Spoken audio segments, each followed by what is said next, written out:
नमस्कार दोस्तों, एम्प्लॉय खबर चैनल के एक और नए वीडियो में आप सभी दोस्तों का फिर से एक बार स्वागत है। दोस्तों, एनएसी राष्ट्रीय संघर्ष समिति की ओर से एक और समिति इंजीनियर कविश डांगे समिति यहां पर बनाई गई थी, जो कि 9 सदस्यीय कमेटी है। और इस समिति ने एक प्रस्ताव यहां पर लेबर ऑफ पार्लियामेंट कमेटी को यहां पर भेजा है। तो आइए जानते हैं इस वीडियो में कि ये इंजीनियरिंग कविश डांगे समिति जो EPS 95 राष्ट्रीय संघर्ष समिति की ओर से बनाई गई है, इसका क्या मकसद है और क्या प्रस्ताव यहाँ पर EPS 95 पेंशन धारकों के संबंध में भेजा गया है।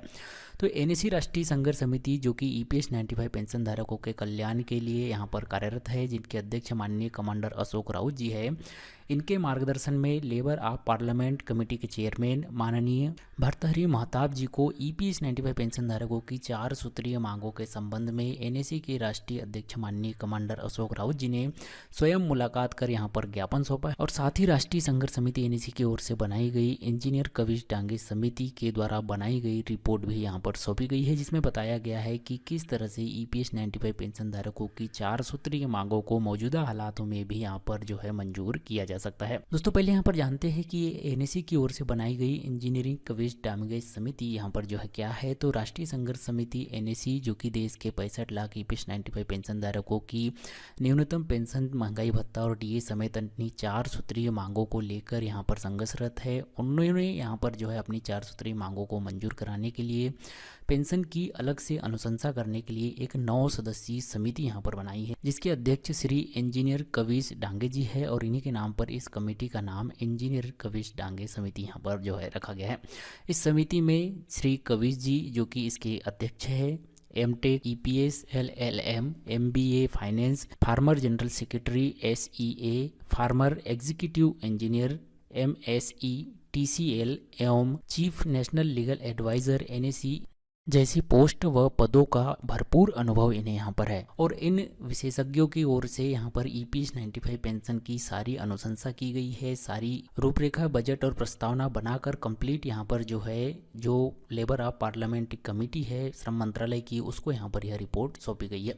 अब लेबर ऑफ पार्लियामेंट कमेटी क्या है? तो लेबर ऑफ पार्लियामेंट कमेटी श्रम मंत्रालय की ओर से बनाई गई एक कमेटी होती है, जो कि श्रम मंत्रालय के जो प्रमुख निर्णय होते हैं, बड़े बड़े निर्णय होते हैं,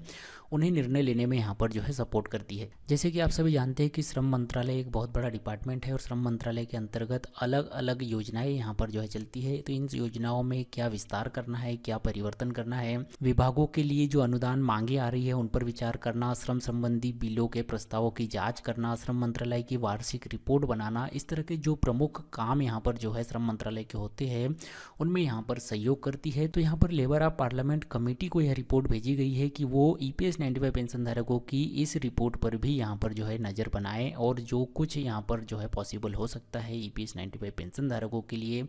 जो रिपोर्ट यहाँ पर जो है इंजीनियर कविश डांगे जी समिति ने बनाई है उस पर जो है ध्यान दे और EPS 95 पेंशन धारकों की मांगों को यहाँ पर मंजूर करे। EPS 95 पेंशन धारकों के लिए इंजीनियरिंग कविश डांगे समिति का जो प्रस्ताव है वो लेबर पार्लियामेंट कमेटी को यहाँ पर भेजा गया है। 9 सदस्यीय इंजीनियर कविश डांगे समिति ने EPS 95 पेंशन धारकों की मांगों को लेकर पूर्ण विश्लेषण कर अपनी एक रिपोर्ट तैयार की है, जिसके मौजूदा हालात में किस तरह से EPS 95 पेंशन धारकों की 4 सूत्रीय मांगों को मंजूर किया जा सकता है, इसका विश्लेषण कर यहाँ पर जो है इस रिपोर्ट को तैयार किया गया है। और इसके बाद राष्ट्रीय संघर्ष समिति NAC के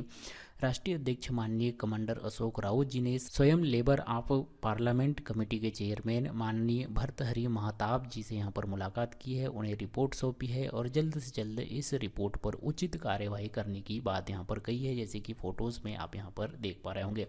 नेशनल एजुटेशन कमेटी की इस रिपोर्ट को सौंपते समय यहाँ पर NAC के राष्ट्रीय अध्यक्ष माननीय कमांडर अशोक राउत, महासचिव वीरेंद्र सिंह जी, राष्ट्रीय मुख्य सलाहकार PN पाटिल जी, राष्ट्रीय सचिव श्री बापू पत्रा जी, प्रांतीय अध्यक्ष उड़ीसा के श्री BC नाइक जी, प्रांतीय समन्वय उड़ीसा के सर्वेश्वर खिल्लार जी, उड़ीसा NAC के वरिष्ठ नेता श्री आनंद स्वाई जी, दीपक साहू जी व NAC के अन्य जो प्रतिनिधिगण थे वो भी यहाँ पर मौजूद रहे थे।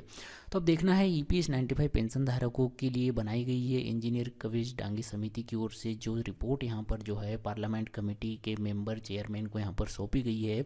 वो अब इस पर क्या एक्शन लेते हैं। और जो एनईसी राष्ट्रीय संघर्ष समिति की इस इंजीनियरिंग कविश डांगे समिति की तरफ से बताया गया है कि मौजूदा हालातों में ईपीएस 95 पेंशन धारकों की 4 सूत्री मांगों को किस तरह से मंजूर किया जा सकता है, उस पर क्या निर्णय, क्या एक्शन यहाँ पर लिया जा सकता है। एनईसी राष्ट्रीय संघर्ष समिति की तरफ से किया गया ये प्रयास आपको अच्छा लगता है तो वीडियो को लाइक शेयर, चैनल को सब्सक्राइब जरूर कीजिएगा। अपने सभी ईपीएस 95 पेंशन धारकों तक इस खबर को जरूर पहुंचाइएगा। तो मिलते हैं आपसे नेक्स्ट वीडियो में किसी जानकारी के साथ, तब तक के लिए बने रहिएगा एम्प्लॉय खबर चैनल के साथ। जय हिंद, वंदे मातरम।